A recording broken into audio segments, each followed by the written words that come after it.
لبیک یا رسول اللہ، لبیک یا رسول اللہ۔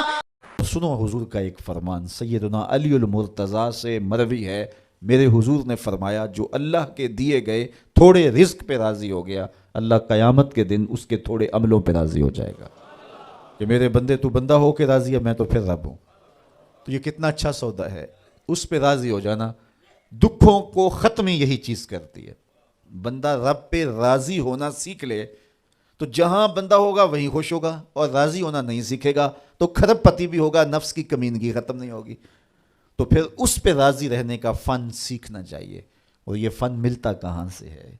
یہ فقیروں کی چوکھٹ سے ملتا ہے، اللہ والوں کی صحبت سے ملتا ہے، ان کی اپنی زندگی توکل کا نمونہ ہوتی ہے، تو ان کے پاس بیٹھ کر کے بہت کچھ سیکھنے کو ملتا ہے کہ یہ بھی تو زندگی گزار رہے ہیں۔ حضور کی سیرت پڑھیں، آپ کو یہ سب کچھ ملے گا۔ اللہ نے اپنے محبوب کو اختیار دیا، محبوب اگر چاہو تو یہ بطحہ مکہ سونے اور چاندی کا بنا دیں۔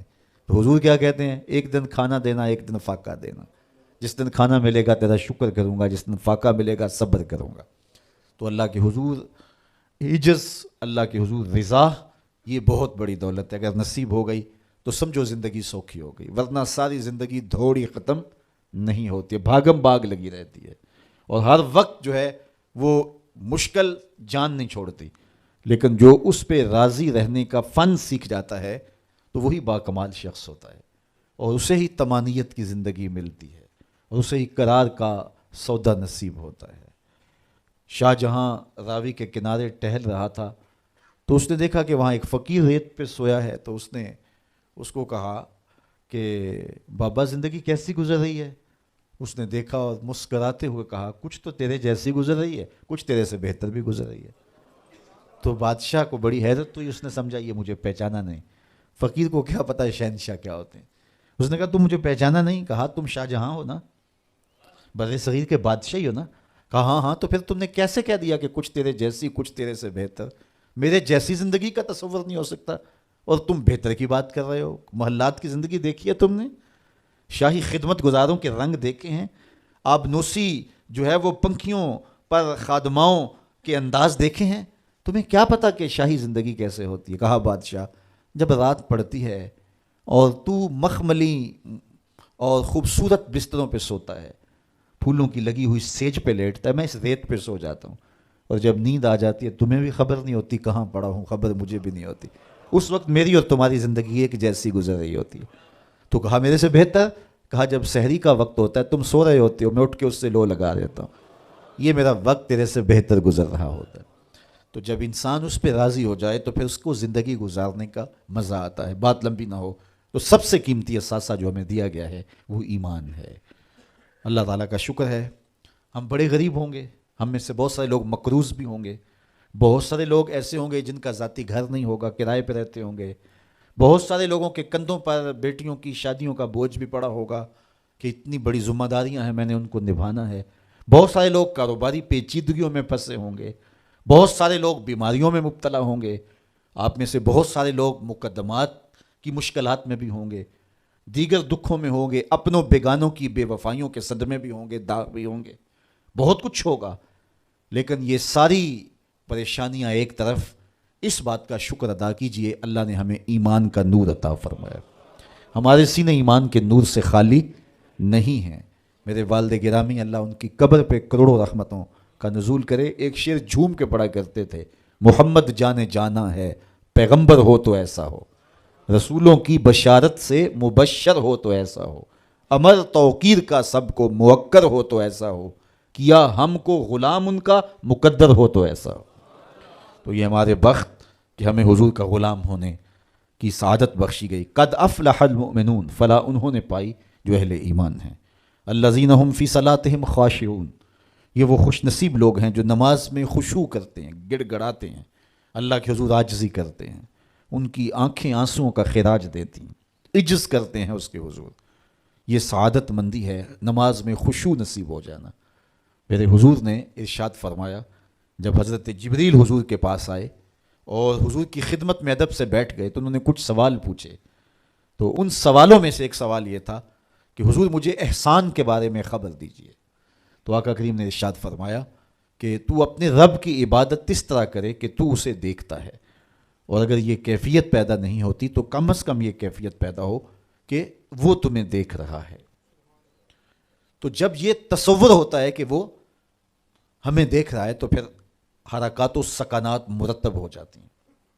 ہم جاتے ہیں نا کسی جگہ پہ تو وہ کہتے ہیں جناب آپ لائیو جا رہے ہیں، تو پھر کپڑے سوار کے بیٹھ جاتے ہیں، اعضاء کا جو ہے وہ نظم قائم رکھتے ہیں کہ اتنے لوگ دیکھ رہے ہیں تو ہم اپنی حرکات و سکنات کو مرتب رکھیں، منظم رکھیں۔ تو جب لوگ دیکھ رہے ہیں تو حرکتیں منظم ہونی چاہیے، تو جب رب دیکھ رہا ہو تو پھر دل کی دھڑکن بھی بے ترتیب نہ ہونے پائے، پھر وسواس، خیالات، کیا کچھ جو انسان کی زندگی کو برباد کرتے ہیں ان سے کنارہ کشی ہو، اور اس تصور میں ڈوب جائے کہ میرا رب مجھے دیکھ رہا ہے۔ یار کسی کی ماں اس کو پیار سے دیکھ رہی ہو تو پھر وہ نشہ نہیں اترتا، باپ دیکھ رہا ہو پیار سے تو وہ اپنا رنگ ہوتا ہے، استاد شفقت سے دیکھ رہا ہو، مرشد دیکھ رہا ہو کسی کو تو پھر وہ نشہ نہیں جاتا، تو کیا تصور میں بندہ ڈوب جائے کہ میرا رب مجھے دیکھ رہا ہے۔ تو جب رب شفقت سے، محبت سے بندے کو دیکھ رہا ہے تو پھر اس کی نماز میں کیوں لذت پیدا نہیں ہوگی، کیوں سرور پیدا نہیں ہوگا، کیوں کیفیات کا جہاں آباد نہیں ہوگا۔ تو فرمایا کہ وہ پھر خشوع کرتے ہیں، گڑ گڑاتے ہیں، روتے ہیں، عجز و انکساری کرتے ہیں۔ ان کی نمازیں پھر کس انہماک کے ساتھ، کس محبت کے ساتھ، کس پیار کے ساتھ ادا ہوتی ہیں، ان کے سجدوں کی کیفیت کیا ہوتی ہے۔ ایک روایت میں آتا ہے بندے کو پتہ چل جائے سجدے میں جو اس پر رحمتیں اترتی ہیں تو وہ سجدے سے سر ہی نہ اٹھائے، اتنی رحمتیں اس کے اوپر نازل ہو رہی ہوتی ہیں۔ تو وہ اپنی نمازوں میں خشوع کرتے ہیں، للہیت کے ساتھ، خلوص کے ساتھ، عجز و انکساری کے ساتھ، گڑ گڑاتے ہوئے، روتے ہوئے۔ اللہ اکبر۔ حضور علیہ الصلوۃ والسلام جب نماز پڑھتے تھے تو ایسے لگتا تھا جس طرح حضور کے سینے میں ہنڈیا پک رہی ہے، اس طرح حضور علیہ الصلوۃ والسلام کا جو سینہ اطہر خوف خدا سے، خشیت الہی سے جو ہے وہ اس طرح حضور کے سینے کی کیفیت تھی، ہنڈیا کے ابلنے کی جس طرح آواز ہوتی ہے۔ اللہ اکبر۔ والذین هم عن اللغو معرضون۔ اور ان خوش نصیب لوگوں کی کہانی یہ ہے کہ بیہودہ بات کی طرف التفات نہیں کرتے، ان کی زندگی مقصدیت کے نور سے مالا مال ہوتی ہے۔ یہ بات کی، ادھر کی اڑا دی، چائے والے کھوکھے پہ بیٹھے 3 گھنٹے گزار دیے، حمام پہ بیٹھے 2 گھنٹے گزار دیے، فضولیات پہ بحث کرتے رہے۔ ان کی زندگی اتنی فضول ہوتی ہے کہ وہ بیہودہ کاموں پہ وقت لگا دیں۔ وقت تو سب سے قیمتی اثاثہ ہے، قیمتی اثاثہ، سب سے قیمتی کمائی۔ انسان یوں تو نہیں اڑاتا، تو سب سے قیمتی اثاثہ جو ہمیں دیا گیا وہ وقت۔ امام شافعی فرماتے ہیں میں نے فقیروں سے 2 باتیں ایسی سیکھی ہیں جنہوں نے مجھے بڑا نفع دیا ہے۔ چونکہ جو اہل اللہ کی باتیں ہوتی ہیں وہ باتوں کی امام ہوتی ہیں، چونکہ ان کے مشاہدات کا نچوڑ ہوتا ہے۔ حضرت امام احمد بن حنبل حضرت بشر حافی کے پیچھے دوڑتے تھے، تو کسی نے ان کو کہا کہ آپ اتنے بڑے عالم ہیں تو اس فقیر سے کیا تلاش کرتے ہیں؟ تو امام احمد بن حنبل فرمانے لگے کہ احمد بن حنبل جس رب کو مانتا ہے، بشر حافی اس رب کو جانتا بھی ہے، تو ان سے بڑی باتیں ملتی ہیں ہمیں۔ تو کہا فقیروں کی 2 باتوں نے مجھے بڑا ہی فائدہ دیا، ان میں سے ایک بات یہ، الوقت سیف قاطع، وقت کاٹ دینے والی تلوار ہے، اگر وقت کو تم نہیں کاٹو گے تو وقت تمہیں کاٹ دے گا۔ کہا اس بات نے مجھے بڑا نفع دیا اور میرا وقت بچایا، ورنہ ہمارا کتنا وقت برباد ہو جاتا ہے۔ کس نے کتنے سکور کیے جی، کس نے کتنے جو ہے وہ آؤٹ کیے، اور کون کس میچ میں کتنے جو ہے اس نے سکور بنائے، اس پہ میں نے دیکھا 2 گھنٹے لوگ بات کر لیتے ہیں۔ اتنا وقت لوگوں کے پاس ہوتا ہے، مقصد کیا ہے اس کا، مدعا کیا ہے؟ ٹیلی ویژن پہ ٹاک شوز چل رہے ہوتے ہیں ایسے موضوعات پہ، تو حیرت ہوتی ہے کہ اتنا قیمتی وقت اور ہم بحیثیت قوم کھڑے کہاں ہیں اس وقت دنیا میں، اور ہمارے پاس اتنا زائد وقت ہے کہ ہم کن امور پہ بحث کر رہے ہیں۔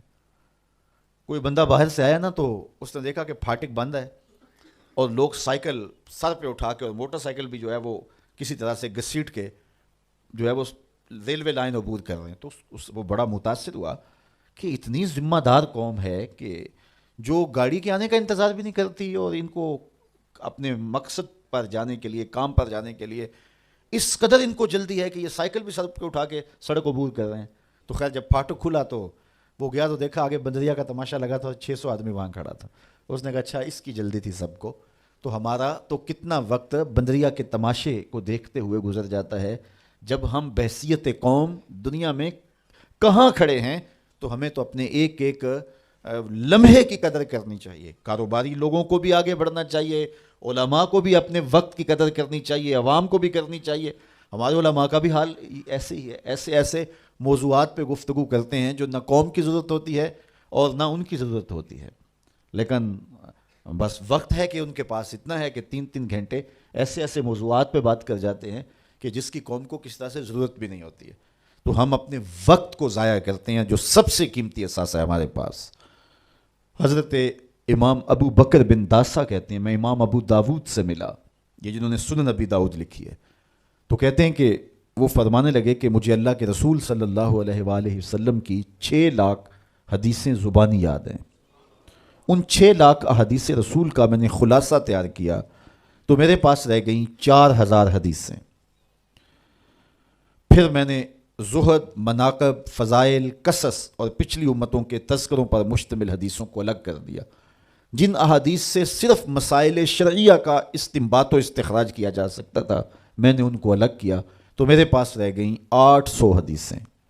ان 800 احادیث سے ہی پورے دین کو سمجھا جا سکتا ہے.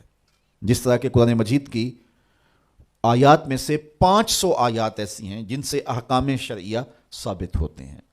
باقی کچھ پچھلی امتوں کے تذکرے ہیں, کچھ تنذیر ہے, جہنم سے ڈرایا گیا ہے, تحذیر ہے, اور کچھ تبشیر ہے, جنت کا بتایا گیا ہے, اس کے نقشے بیان کیے گئے ہیں, پچھلی قوموں پر آنے والے عذاب, ان کے اسباب بیان کیے گئے ہیں, اور بہت ساری چیزیں بیان کی گئی. لیکن جن سے احکام ثابت ہوتے ہیں ان کی تعداد, ان آیات کی, آیات الاحکام جو ہیں ان کی تعداد 500 ہے.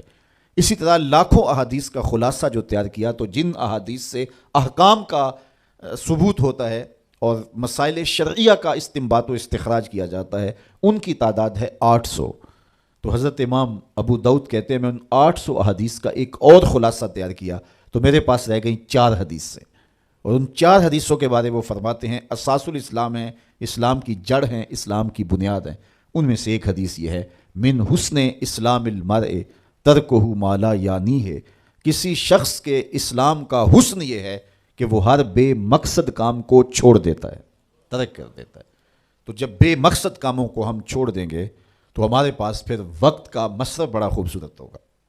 لیکن ہمارا کتنا وقت بے مقصد کاموں میں گزرتا ہے. میرے ایک دوست کہتے ہیں یہ جو ہم موبائل سنتے ہیں اس میں ہور سناؤ نکال دیں تو کتنا وقت بچ جاتا ہے.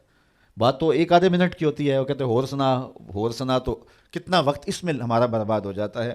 تو ہم اپنے وقت کی قدر کریں, ایک ایک لمحے کی قدر کریں. جو قومیں اپنے وقت کو بچاتی ہیں, وقت کی قدر کرتی ہیں, وہی سرخرو اور سربلند ہوتی ہیں.